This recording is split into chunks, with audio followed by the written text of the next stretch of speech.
Diqqat aholiga tezkor xabar. O'zgidromet agentligi O'zbekiston fuqarolariga 16, 17 va 18 mart kunlari hafta boshida kutilayotgan ob-havo ma'lumotini e'lon qildi. O'zbekiston viloyatlariga yana yomg'irli kunlar kirib kelmoqda.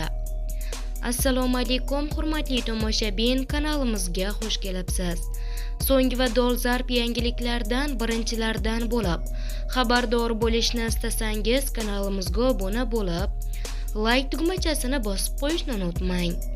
Diqqat qiling, Qoraqalpog'iston Respublikasi va Xorazm viloyatida 16-17 mart kunlari yog'ingarchilik kutilmaydi. Havo harorati 16 va 17 mart kunlari kechasi 0,5 daraja sovuq, kunduzi 2-7 daraja iliq bo'ladi. Buxoro va Navoiy viloyatida havo bulutli bo'ladi. 16 mart kuni yog'ingarchilik kutilmaydi.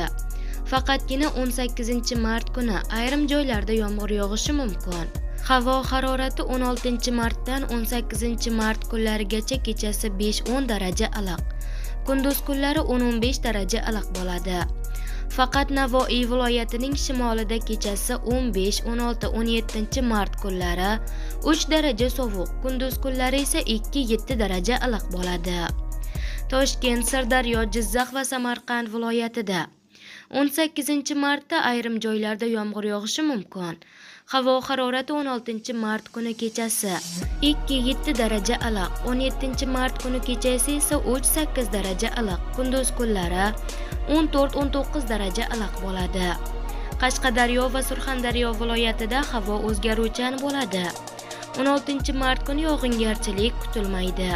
Havo harorati 16-17 mart kunlari kechasi 7-12 daraja iliq, kunduz kunlari 18-23 daraja iliq bo'ladi.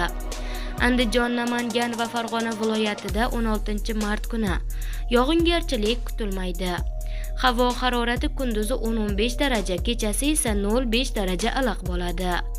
Respublikaning tog'oldi va tog'li hududlarida havo o'zgaruvchan bo'ladi.